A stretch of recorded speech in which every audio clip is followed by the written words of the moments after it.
Meron tayong ayusin ngayon guys. Ito po ay home service, isang Honda Xtreme 255i kung saan naka-digital na ang kanyang dashboard. So ito po ay new model, no. So naka-on yung kanyang susi, walang display ang kanyang dashboard. Pero ang kanyang motor guys ay umaandar pa rin, no. So functional din ang kanyang push start. Ang hindi lang naka-function sa kanyang motor guys ay ang kanyang busina, signal light at saka headlight. Push start natin. So yun, umaandar na siya.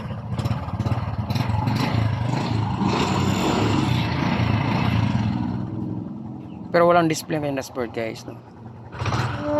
Puro goods ang kanyang motor umandar. Ang gumana na sa kanya guys is ang kanyang push start at ang kanyang motor umandar. So ngayon ito ay mahigit mga 3 fuse na rin ang naubos sa motor na ito guys. Dalawa kasi yung fuse ng Honda Xtreme 125i guys, no. Isang main fuse, isang secondary fuse at isang sub fuse. So itong secondary fuse niya guys, ito yung nakokontrol sa mga electrical wire niya, no. Siguro hindi na pabilang dito ang kanyang push start kasi ang push start is gumana naman siya. Kaya lang, ang kanyang busina, headlight at saka signal light is hindi. So yan guys, so hindi na nilagyan ni busing ng fuse. Dala na rin is ilang mga minuto ay napuputokan siya lagi ng fuse. Oh no! So yun, naka-open yung susi. So una natin kanyang susi guys. At function ng kanyang busina, signal light, wala talaga guys, no? Wala talagang kalaman. Pero umandar siya, no? Gumana ang kanyang push start. Ito lang ang dashboard niya is ayaw talaga. Kapag naglagay si busing ng fuse ay pumuputok. So loaded ang kanyang motor guys na maraming accessories. Meron siyang hazard, merong loud horn, at saka meron din siyang on-off sa kanyang headlight o kill switch. Ito yan guys, hazard switch. Saka meron din siyang mini driving light. Nagpakabit din si busing bago lang, no, ng gear position, no. Yung kasi walang primera to kwarta ang kanyang dashboard guys. So napakabit siya ng primera to kwarta na gauge, no, para malaman niya kung saan na siya naka shifting position. So ito na guys, na lagay na natin ang kanyang fuse muna. So kabit natin ito guys para malaman natin kung iilaw pa kanyang dashboard.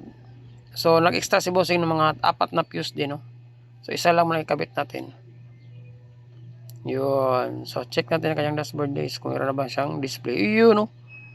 Umilaw ng kanyang neutral. So try natin ang kanyang busina, gumana rin.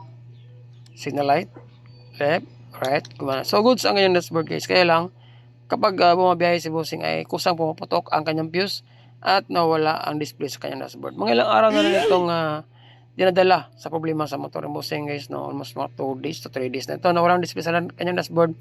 Pero tumatakbo ang kanyang motor at meron siyang push start. So tanggalin muna natin ang kanyang fuse at silipin natin ang problema ng kanyang motor guys. Si bossing daw ay mayroong amoy na parang sunog, no. So possible may grounded sa kanyang motor. So dahil na rin sa sobrang loaded, no. At una natin i-check ang kanyang brake light switch. Baka dito may dumikit na positive. At habang kinakalikot ko ang kanyang positive guys na brake light switch input at output ay medyo may nasilip akong konting sunog dito sa part na kanyang on-off o kill switch na kanyang motor. Silito ko yan guys sa sagi. Oh, no! Yun, no. Yun. So natakpan siya ng clip, no. Clip. Paper clip. So yun, merong sunog yan guys. So ibig sabihin, may possible sunog din sa loob ng kanyang headlight cowling o likuran. Sa sobrang dami siguro ng mga wire o accessories nakakabit sa kanyang motor. So isa din yan sa naamoy ni bossing guys, yung sunog. Pero binabaliwala lang ni bossing guys, baka lang daw. So ngayon, doon na nag-trip up ang kanyang fuse. At niya alam, yung baho na yun ay yung dahilan kung bakit nagkaroon ng grounded. You know? Merong relay na kanyang busina. Merong relay din sa interrupt relay pala, yung madalang coil na wire. Meron ding relay sa kanyang may driving light, dalawa yan. Saka balas ng kanyang driving light. Mayroon ding balas, meron pala ding relay ang kanyang busina. So ang dami talaga guys. So ito lang, nasunog siya, no. So ang gawin natin, hanapin natin yung pinaka main line niya guys. Kasi itong wire ito is on-off switch na itong headlight. So yun, pati dito sunog din, no.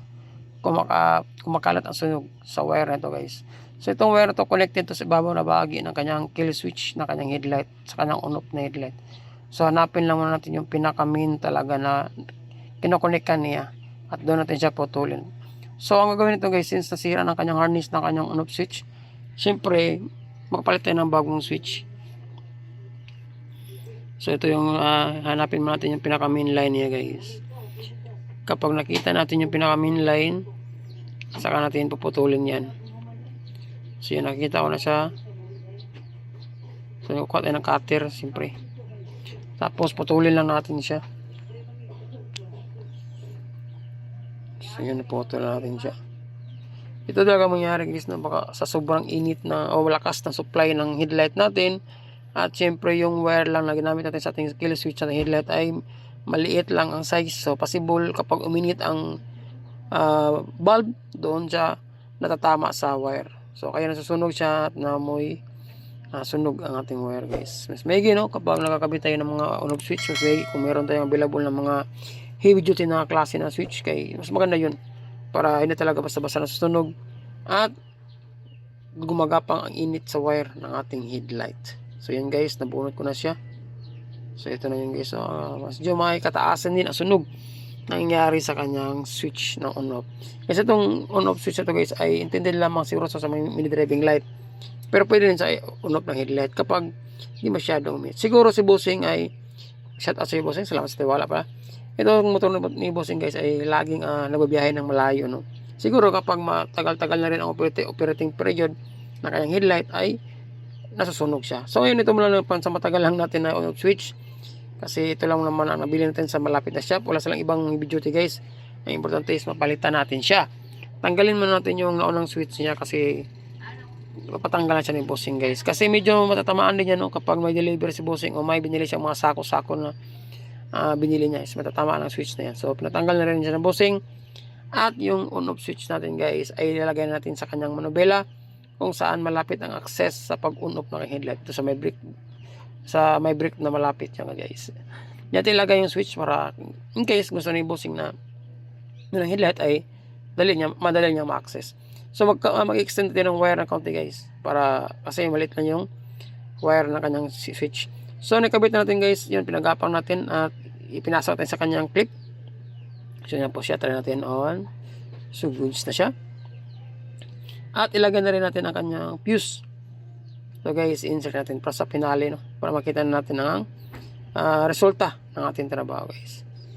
So ilagay mo natin ito. Ikabit na natin to. Pero si Bossing bumili siya ng 4 guys. So may extra pa siyang 3. Kasi lang nga laging napuputukan siya ng fuse habang nasa sa biyahe guys no. So kabit natin ng fuse nito. So yan. Lock mo natin. Takpan mo natin guys, baka makalimutan natin. Ngayon silipin na natin ang ating dashboard. On mo natin ang kanyang sose. So yun guys, goods na no? May display na kanyang dashboard. May laro na kanyang check engine. So nag-zero na siya. Nasa 19,000 ang odo ni Bossing na. Busina. Okay na? High headlight. High and low. Yun. At ito na nga guys. Ibalik na natin lahat ang mga cover. So natin ang kasose. On natin ang kanyang headlight. High. Low.